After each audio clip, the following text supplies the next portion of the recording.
మీ business ఏదైనా మీ ఊర్లో promotion చేయాలంటే అది సుమన్ టీవీతోనే సాధ్యం. ఇప్పుడే సంప్రదించండి. మా కార్యకర్తలు ప్రయత్నం చేస్తే వాళ్ళని దుర్భాషలాడి మీరెంత మీ బిసాబ్ ఎంత అని బెల్లంకొండలో కావచ్చు, అలాగనే సత్తెనపల్లిలో కావచ్చు. నేను సత్తెనపల్లి నుంచి మాట్లాడుతున్నాం. ఇప్పుడు సత్తెనపల్లిలో కావచ్చు ఈ సంఘటనలు మొత్తం జరుగుతున్నాయి. ఇది సరైన విధానం కాదు. ప్రజాస్వామ్యంలో ఇలాంటిది అనేది చాలా వేగంగా పరిగణించబడుతుంది. ఇదే దానికి మా క్యాండిడేట్ లక్ష్మణరావు గారు కూడా స్పందించడం జరిగింది. అయినప్పటికీ కూడా మాకు ఓటర్స్ మీద నమ్మకం ఉంది కాబట్టి ఇప్పుడైనా లక్ష్మణరావు గారు గెలుస్తారని చెప్పి మేము భావిస్తున్నాం. గెలవాల్సిన అవసరం ఉంది. ప్రజా ఉత్సవాల ద్వారాగా ఆయన గెలిస్తేనే ఉపయోగం. లేని పక్షంలో మేము పోరాటాలు తప్ప.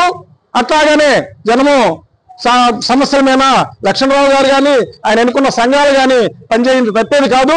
అయితే ఏంటంటే ప్రజలు ఆయన గెలిపించే విధానం ఉంటే ఆయన శాసనమండలిలో మాట్లాడటానికి ప్రజా సమస్యలు పరిష్కారం కావడానికి తోడ్పడతాడనేది మా విశ్వాసం.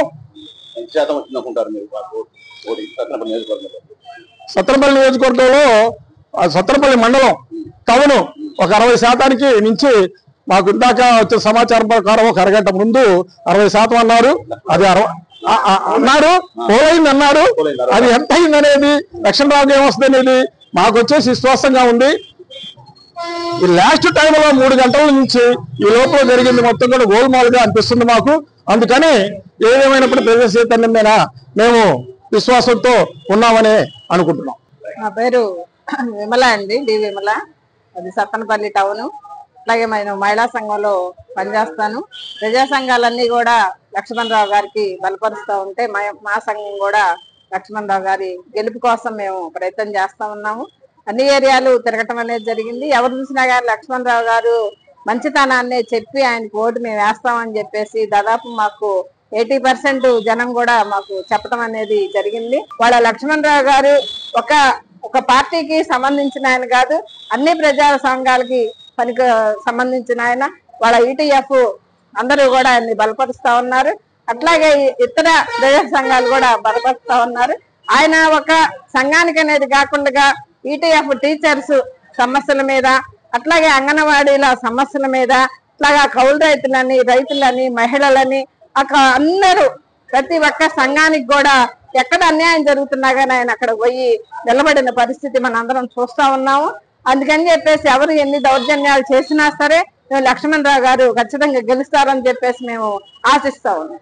మున్సిపల్ వైస్ చైర్మన్ సత్తెనపల్లి ఈనాడు జరిగినటువంటి ఎమ్మెల్సీ ఎన్నికల్లో ఆలపాటి రాజేంద్ర ప్రసాద్ గారు అత్యధిక మెజార్టీతో గెలవబోతా ఉన్నారు. ఆంధ్ర రాష్ట్రంలో విద్యా విధానంలో కావాల్సినటువంటి మార్పులు, విద్యార్థులకు కావాల్సినటువంటి వసతులు మరియు ఉపాధ్యాయులకు కావాల్సినటువంటి సదుపాయాల కోసం అందరూ కూడా విద్యావంతులు, ఆర్థికవేత్తలు, కుర్రవాళ్ళు అందరూ కూడా కావాలని చెప్పేసి ఈనాడు చాలా సంతోషంగా ముందుకు వచ్చి ఓటింగ్ చేయడం జరిగింది. అందువల్ల ఆలపాటి రాజేంద్ర ప్రసాద్ గారు అత్యధిక మెజార్టీతో గెలిచి పిల్లలకు కావాల్సినటువంటి వైద్య విధానం మరియు విద్యార్థులకు కావాల్సినటువంటి సౌకర్యాలు మరియు ఉపాధ్యాయులకు కావాల్సినటువంటి అన్ని సౌకర్యాలు కల్పించే విధంగా రేపు జరగబోయేటటువంటి సమీక్షా సమావేశంలో కూడా ముఖ్యంగా ప్రచారంతో పాటు మాట్లాడే శక్తి సామర్థ్యాలు కలిగినటువంటి వ్యక్తి ఆలపాటి రాజా గారు కాబట్టి రేపు రాబోయే రోజుల్లో విద్యారంగంలో అనేక కొత్త మార్పులకు శ్రీకారం చుట్టబోతున్నారని చెప్పేసి కూడా మేము ఈ సభాపూర్వకంగా తెలియజేస్తా ఉన్నాం.